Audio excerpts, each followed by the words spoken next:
Bom dia, gente! A paz do Senhor. Sejam abençoados pelo Senhor Jesus nessa manhã de terça-feira.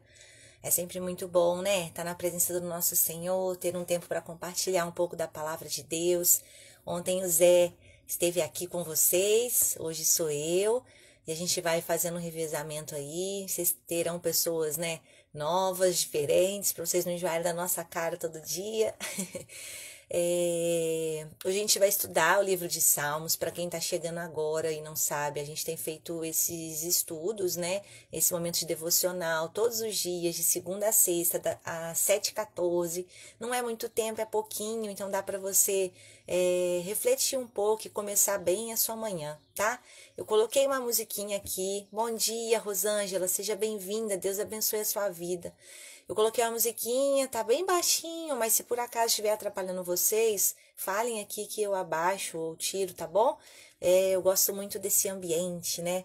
Dessa atmosfera que a gente cria quando a gente tem louvor e adoração junto com a palavra do Senhor, né?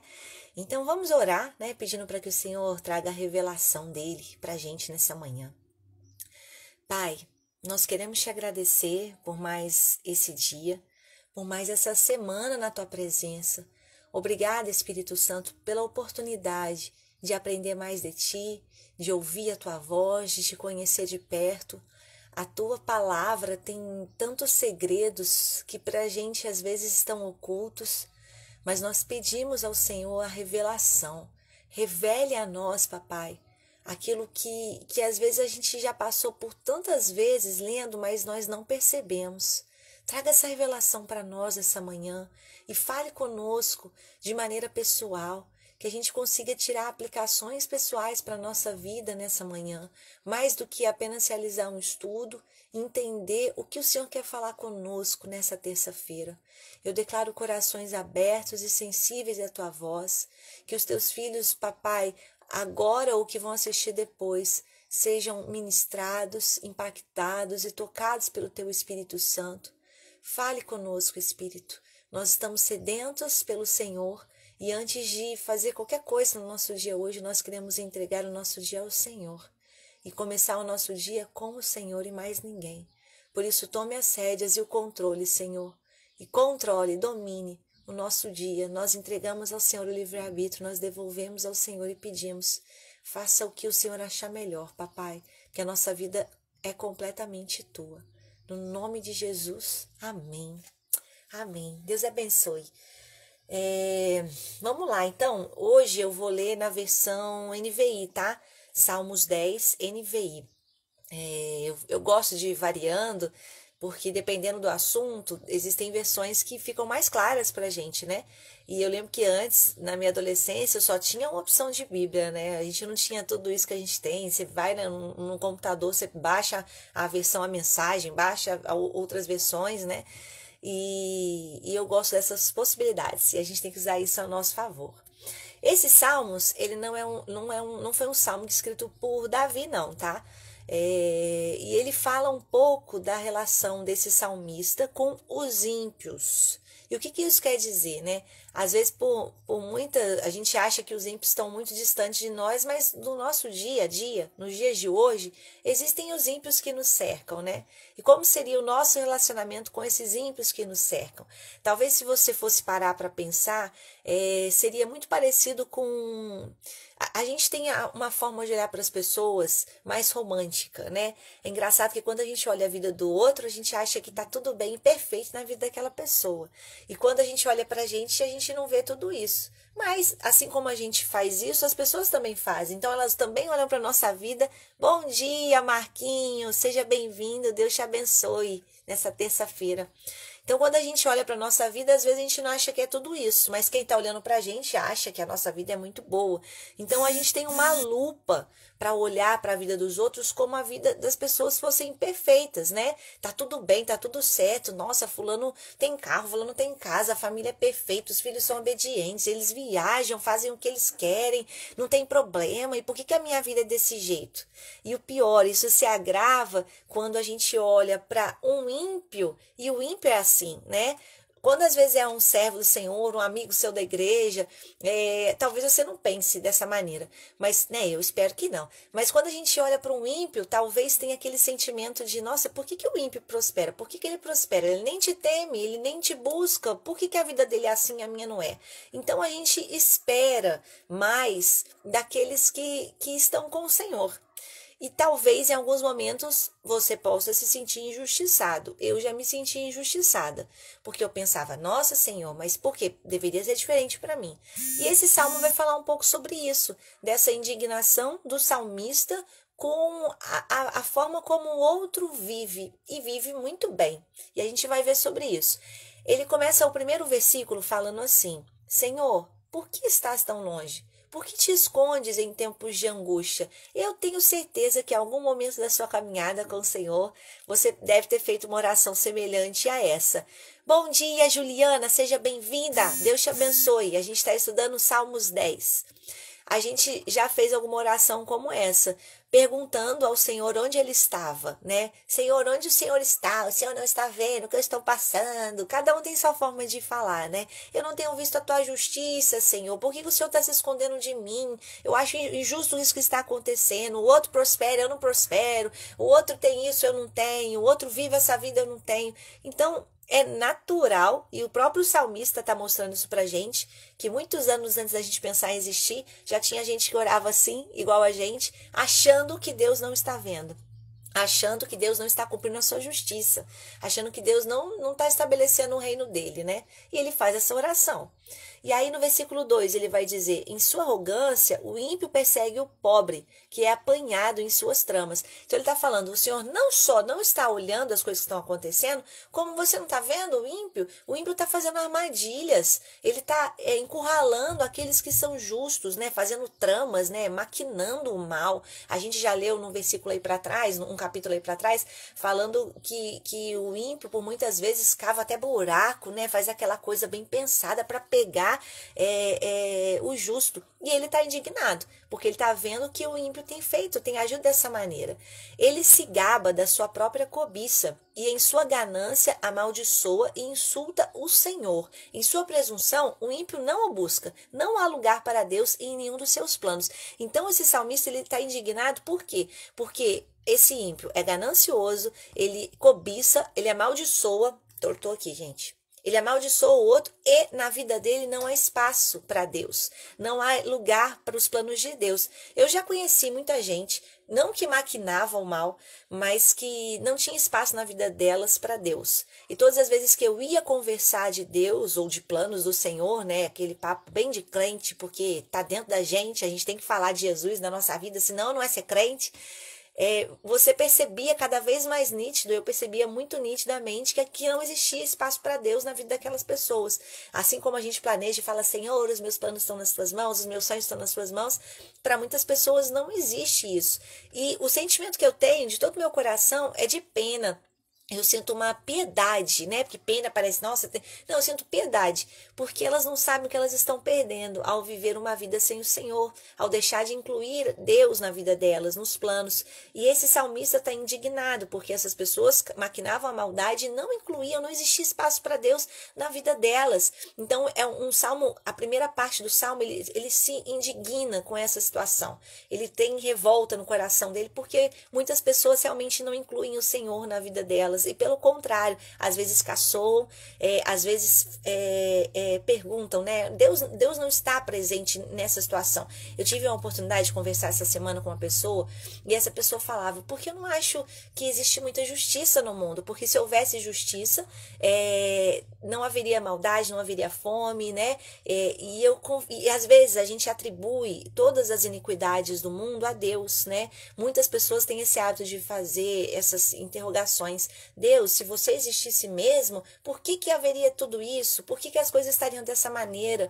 E a gente não percebe, é uma pergunta frequente no coração do ímpio, mas essas pessoas, elas não percebem que Deus, ele não é culpado pela forma como o mundo está, porque nós temos o livre-arbítrio. Assim como eu orei hoje, eu oro sempre pedindo ao Senhor, entregando a Ele, devolvendo a Ele meu livre-arbítrio. É como se o Senhor me deu o livre-arbítrio, mas eu devolvo ao Senhor, porque eu não quero fazer tomar nenhuma decisão, fazer escolhas, porque as suas são melhores que as minhas. Mas nem todo mundo pensa dessa maneira, porque o Senhor deu o livre-arbítrio. Então, quando o mundo se encontra dessa maneira terrível que está, com tantos males, tantas coisas cruéis, é só a gente ouvir o jornal que a gente vai perceber, a gente vai entender que a culpa não é do Senhor. Assim é um pai, né, que ensina e dá o melhor entendimento e compreensão do mundo, do universo para um filho. Se esse filho resolve se tornar uma pessoa ruim, não quer dizer que o pai tenha escolhido esse caminho para ele, né? Então, Deus não escolheu o caminho de maldade que o mundo está. Mas as pessoas, com seu livre-arbítrio, tomando suas próprias decisões, fazem essa bagunça do mundo.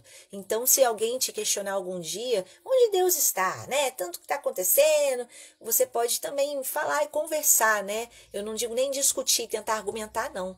Porque eu fujo de argumentações que, às vezes, as pessoas, quando alguém está argumentando com você, provavelmente essa pessoa, ela não está prestando atenção no que você vai falar. Ela está já pensando na resposta que ela vai dar quando você terminar de falar. Então, a gente tem que saber em quais discussões vale, de fato, a pena a gente entrar. E tem discussões que não vale a pena a gente entrar. Se o coração daquela pessoa não estiver quebrantado para ouvir, ela só está armada esperando pela sua resposta, né? Esperando a resposta que ela vai dar.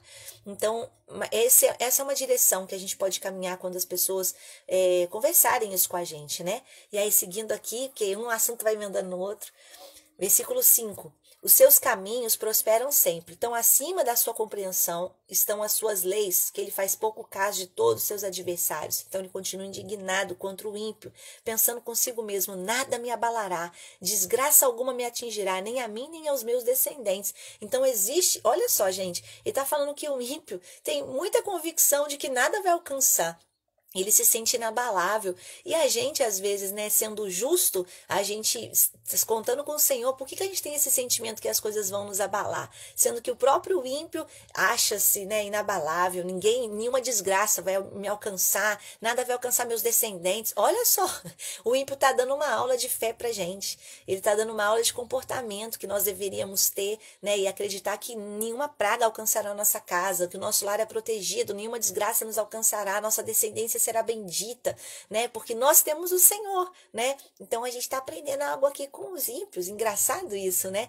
E é importante a gente pensar também que sempre quando a gente lê esses salmos falando dos ímpios, a gente não se acha ímpios, né? A gente não se enquadra e fala, eu sou ímpio. Não, eu sou justa. Mas os fariseus, quando eles viviam na época de Jesus, eles também se achavam justos, mas naquele momento eles eram ímpios, né? Então tem uma passagem que eu até separei aqui para vocês, em Tito 1:6, que vai dizer assim: eles afirmam que conhecem a Deus, mas por seus atos o negam. Então tá falando do justo que se acha justo e que na verdade não é. Eles afirmam que conhecem a Deus, mas por seus atos o negam, são detestáveis, desobedientes e desqualificados para qualquer boa obra. Então tá falando, o que ele tá falando? Ele tá falando de um justo que na verdade é ímpio. Então isso pode acontecer com a gente. A gente pode afirmar que conhece Deus, mas nos nossos atos negar o Senhor. Nos nossos atos ser desobediente, ser detestável, desqualificado para qualquer obra.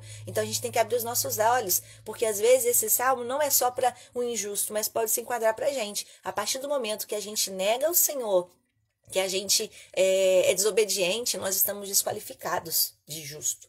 E eu sei que você é justo. Mas fica o alerta aí para você, para a gente na nossa caminhada.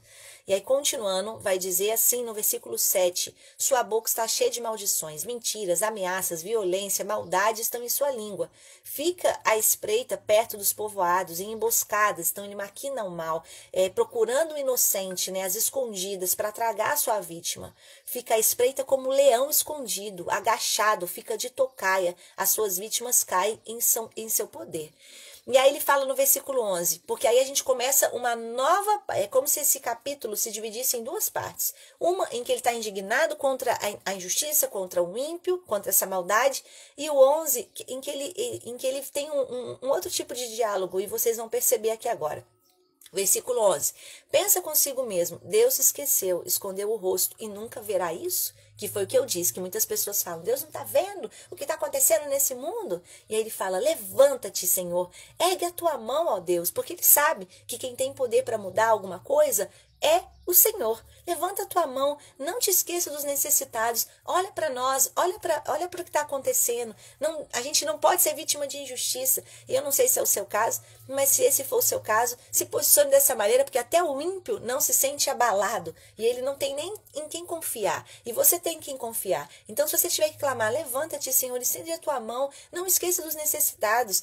Mas saiba que a nossa oração, nem sempre a resposta ela é imediata, como nós gostaríamos que fosse, né? O Senhor tem um tempo dele para trabalhar, para agir. Não, saiba esperar no Senhor e confiar, porque o ímpio insulta a Deus, no versículo 13, dizendo no seu íntimo, de nada me pedirás conta.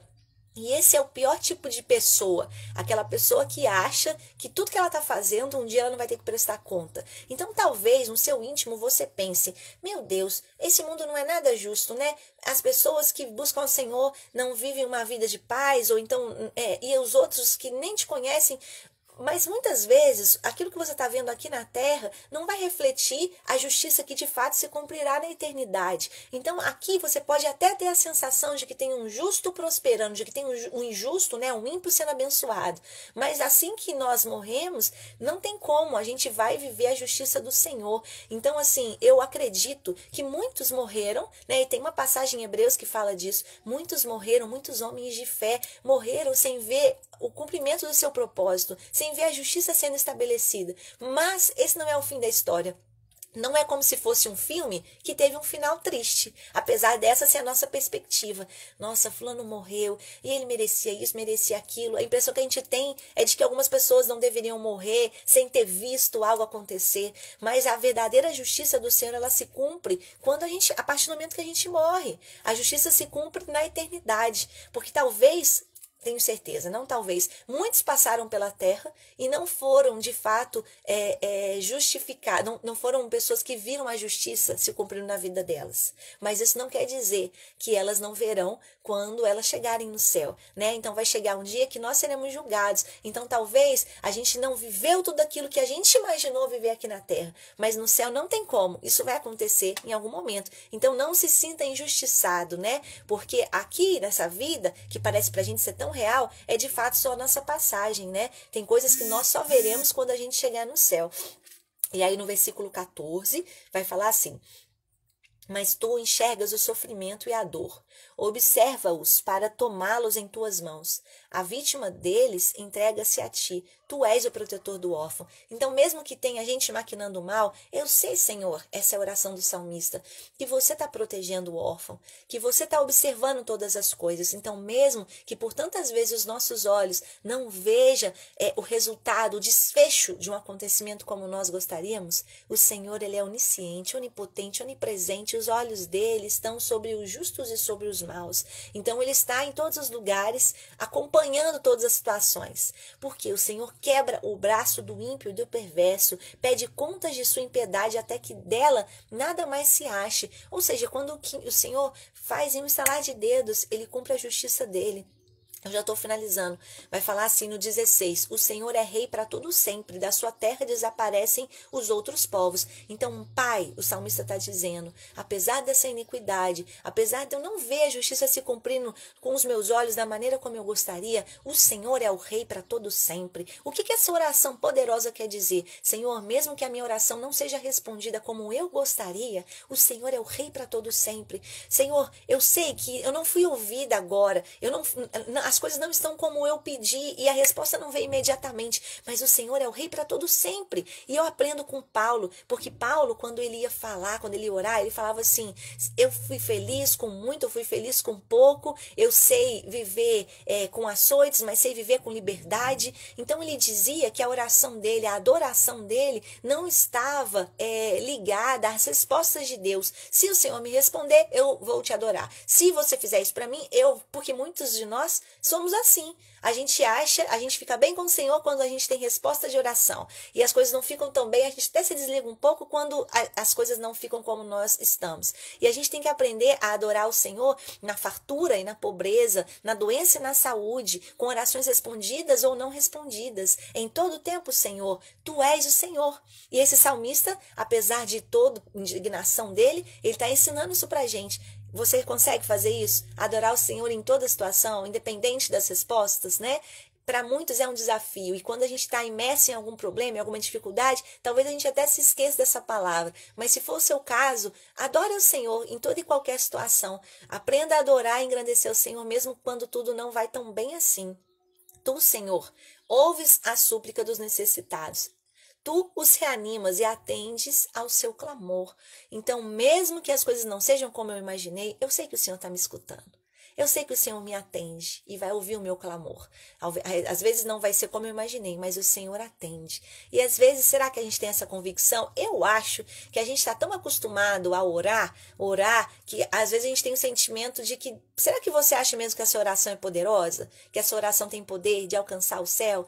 Porque se a gente realmente entendesse que a nossa oração tem esse poder, essa capacidade de alcançar o céu, a gente ia orar como se fosse algo mais especial, não mais natural, né? Como a gente trata, eu costumo dizer que a gente tem o hábito de tratar aquilo que é espiritual como algo natural, né? Às vezes a gente coloca mais poder nas coisas do inimigo do que no Senhor. Então, eu passo em frente a uma macumba, por exemplo, e eu fico amedrontada e, meu Deus do céu, o sangue de Jesus tem poder, como se aquilo tivesse mais poder do que a sua oração, né? E quando você vai orar, você não ora com todo aquele fervor, porque, tô orando aqui, se tornou algo trivial, comum para você. Então, a gente tem que colocar poder nas nossas orações, porque o Senhor nos escuta. Quando você está falando, você não está falando sozinha, você não está falando sozinho. O Senhor está te escutando. Então, se o Rei dos Reis, o Senhor do Senhor está te escutando, a sua oração, ela já tem que começar diferente, já tem que começar com alegria, algo diferente assim no seu coração, porque o seu Pai está te escutando. Isso é muito poderoso. Então você pode falar o que você quiser,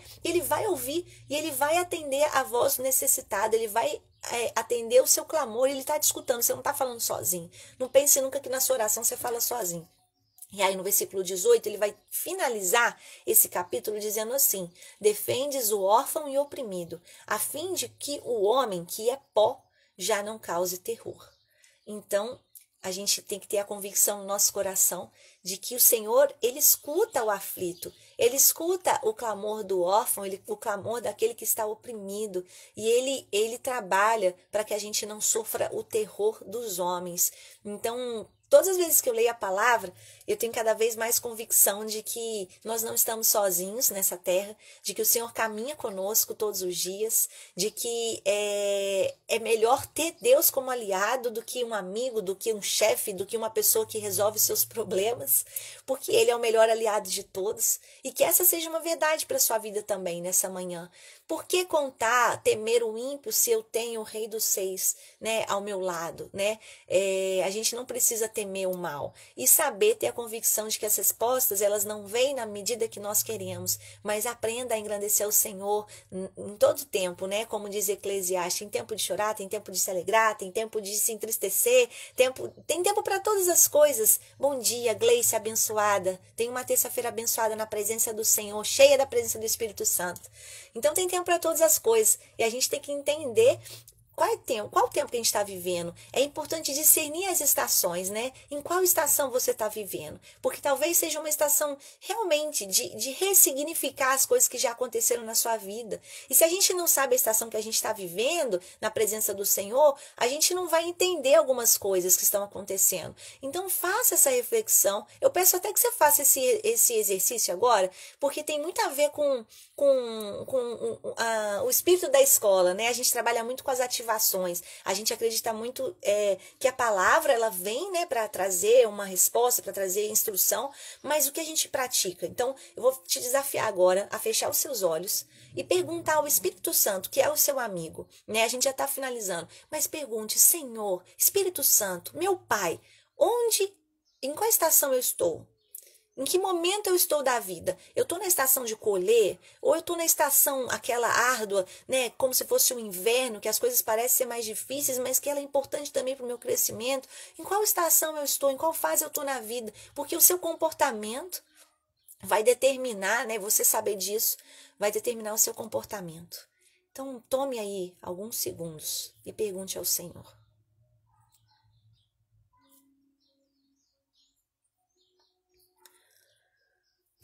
Pai, eu quero orar pela vida dos meus irmãos, por aqueles que estão aqui agora e por aqueles que ouvirão esse estudo, essa devocional depois. Eu quero clamar para que o Senhor traga mesmo instrução em que fase nós estamos, em que estação nós estamos, porque nós sabemos que isso pode determinar o nosso comportamento. E nós queremos agir da maneira certa, agir de maneira mais intencional, com propósito, focados. E nós clamamos, Senhor, traga a revelação. Traga a revelação, papai, de qual estação nós estamos e nos ensina a discernir a nossa vida de uma maneira mais profética, a ter um olhar profético, Senhor, de acordo com as situações que acontecem na nossa vida. Nós não queremos andar distraídos ou sem prestar atenção nos recados que o Senhor quer nos passar, naquilo que o Senhor quer falar e comunicar conosco. Por isso eu clamo para que os olhos espirituais dos meus irmãos, os meus olhos sejam abertos nessa manhã, para que a gente enxergue, Senhor, que batalha nós estamos enfrentando, que armas nós temos que pegar, que armas nós temos que usar. É a adoração, Senhor, é mesmo a batalha espiritual, é a guerra. Papai, nos ensina, nos faça discernir o que nós estamos vivendo. Nós não queremos viver como cegos, Senhor, porque nós temos a Tua palavra, que é a revelação para nós. Nós temos o Teu Espírito que nos conduz em todo o tempo. Pai, nós queremos usar tudo que nós temos a nosso favor. E nós te pedimos, Senhor, tenha misericórdia de nós. Abra os nossos olhos espirituais. Abra os nossos olhos espirituais, Espírito Santo. Abra os nossos olhos espirituais para que a gente consiga enxergar e discernir os tempos da nossa vida, Senhor. Pai, no nome de Jesus, venha com o Teu poder e com a Tua graça sobre nós. Inunde o nosso coração. Papai, eu declaro sobre a vida dos meus irmãos um despertar. Pai, eu declaro um despertar da Tua presença, Espírito Santo de Deus. Eu declaro um despertar, Espírito Santo de Deus, para as realidades espirituais que nos cercam. No nome de Jesus, nós não queremos ser Alice no País das Maravilhas. Nós queremos saber com o que estamos lidando, o que estamos enfrentando. E eu clamo, Espírito Santo, para que nesse dia, Senhor, nessa semana, os meus irmãos, papai, eu, Senhor, possamos estar ligados naquilo que o Senhor tem para falar conosco. Nós não queremos andar distraídos. Fale conosco, papai, e nos ensine a te adorar em todo o tempo, em toda circunstância. No nome de Jesus. Amém. Amém. Deus abençoe vocês. Eu vi que entrou uma pessoa aqui depois. Você pode pegar depois o conteúdo lá no IGTV, a gente vai disponibilizar.